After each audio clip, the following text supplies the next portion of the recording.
So yun guys, finally tapos na. Ayan, isa-share namin kung magkano inabot.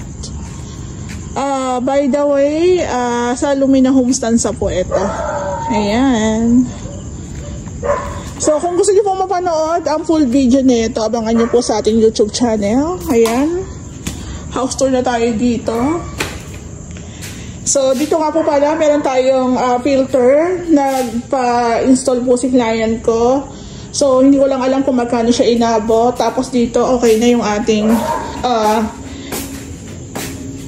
kitchen. Ayan. I mean, lababo.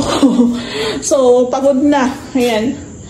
So, maganda yung ganitong peg ha. Kasi, sabi ko nga kung meron tayong gagawin, meron tayong lababo dito. Kaso, ang problema, walang tubig. Pero sana maayos kasi sa pastry na ayos na. Dito nga po pala, ginamitan namin siya ng metal spandrel. Ayan. So kung mapapansin nyo, medyo matayang pin lights. Actually, konti nga lang yan. Medyo malawak din po kasi ang pinaka front extension dito. So ito po yung bathroom. Ayan.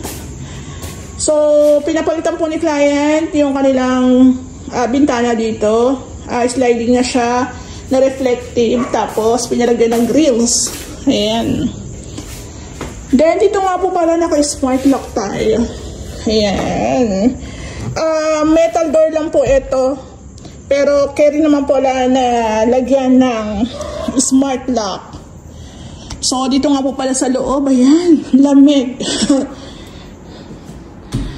So, guys, i-share ko lang po sa inyo kasi nag-total na ako. Pero, hindi pa talaga total final. Parang ganon. I think umabot po ng 6 to 700,000 ang materials. Hindi po kasama ang mga accessories, mga furnitures, hindi po kasama. Ang sinasabi ko po doon is yung mga hardware materials, mga tiles materials, yun po, mga PVC, umabot po ng 6 to 700,000. Pero I think kung ito total natin, umabot na rin ng milyon. So, yun din po yung kagandahan na hiwalay ang labor sa materials kasi hindi na natitipid. So, sa pintura pa lang, makikita mo talagang ginastosan. Hindi tinipid. At the same time, pati rin po sa mga PVC panels, metal spandrel, di ba? So, guys, kung tatanungin nyo ako kung saan binili, wala kasi akong alam. So, ang alam ko nga baka sa Wilcon, yung mga accessories nila. So, according kina Ma'am Sir, parang ganito yung setup. Pero bahala na po silang mag-ayos niya. Nilatag lang namin, tinanggal namin yung mga plastic para po maging malinis na siyang tingnan. Tapos, may tapon na rin po sa basurahan yung mga plastic. Ayan. So, meron tayong TV console. Ayan. Gumamit tayo ng ilang pirasong fluted panels. Tapos, ang cove ceiling po natin is design po yan ng may-ari. Gusto nila yung naka-curve. Yung mga kantuhan. Tapos, meron tayong AC dito. 2.5 po ata to. Nature lang. So, okay na yan. Ayan, gumagana siya ngayon. Tapos, dito po yung kanilang dining. Ayan. So, ang cute ng pendant, diba? Pang mayaman. So again, hindi ko po alam kung saan binili. So kung makita nyo, baka doon. Ayan. So meron pa yata silang mga gamit na ilalagay dyan. So no idea lang ako. Ito is siguro yung mga pangunahin nilang gamit. So sa kitchen area, ayan pong itsura. Dito, may bar counter. Okay na yung ilaw natin. O, di ba pang mayaman. Mabilisan na lang to. So yung mga accessories na yan, sila pang bumili. So yung kitchen area nila, merong pantry. Kaya medyo malawak. Medyo malaki ang nagastos sa kahoy. Tapos dito po is rep. Ayan. Naka-PVC panels, may ilaw, merong exhaust. May range hood syempre. Hindi mawawala. Bar counter, nasa 40 cm. Ang lapad. So dito po yung bathroom sa baba. Ayan. Tcharan! O, diba? Naka-smart toilet tayo dito. Kaso, hindi pa natin siya matesting kasi walang water. So, hindi mo na sinaksak. So again, tiles is dalawang kulay lang. Actually, isa nga lang yan. Gray. Porcelain, glossy, tapos dito matte. Tapos set na yung kanilang lavatory. So mas maganda siya.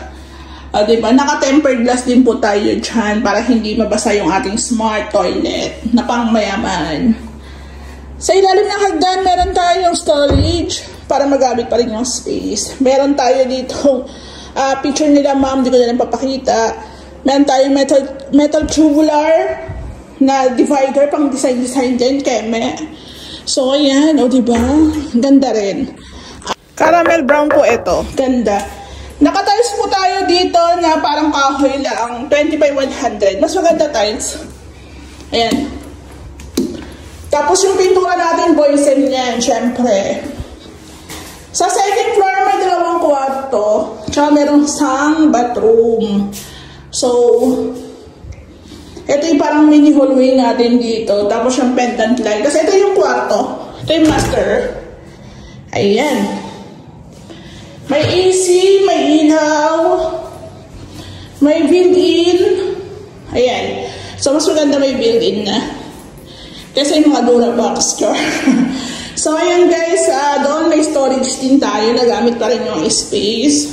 Yung pinto natin, panel door lang po ito. Na pininturahan, syempre.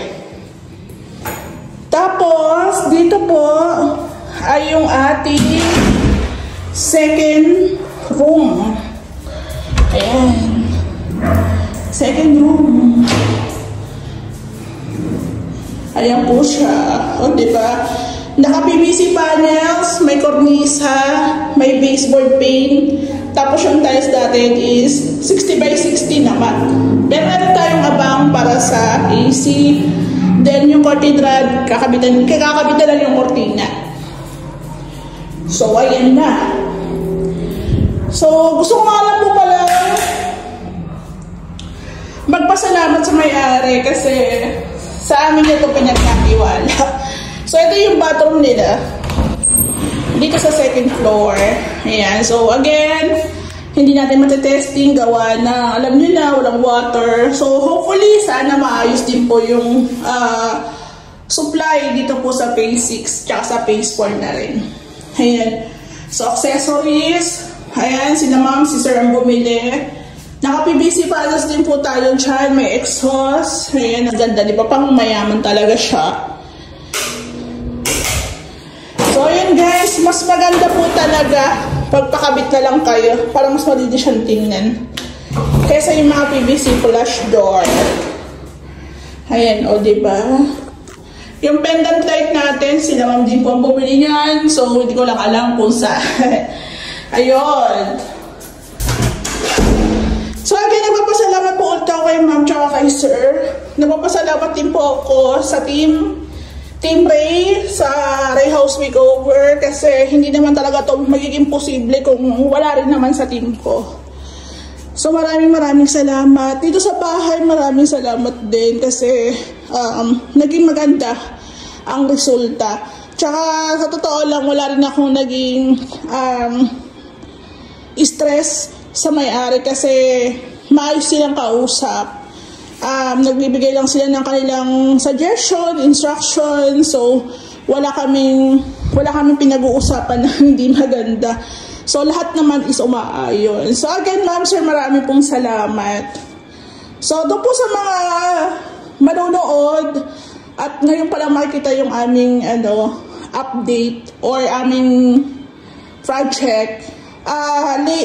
Hiwalay po ang labor sa materials. So, sa materials, umabot po siya ng 600 to 700,000. Hindi po kasama lahat ng accessories. Tapos, pagdating po sa labor, i-message nyo na lang po ako kasi hindi po kami nagme-mention ng labor sa aming vlog. So, maraming salamat po sa followers namin. Road to 500,000 na tayo. Nakakatawa naman, di ba? Maraming pong salamat. So, sa mga nais po magpagawa sa amin, alam nyo na, pipila po kayo kasi marami pong naka-line up. May chance pang makaipon ng marami. So, kailangan siguro may mga budget tayo ng at least 1.5 to 2M kung ganito po kalaki yung mga bahay ninyo. Ayun. So, nagpapasalamat talaga ako, pati kay Lord, thank you kasi finally, meron na naman po kami ito turn over na magandang project.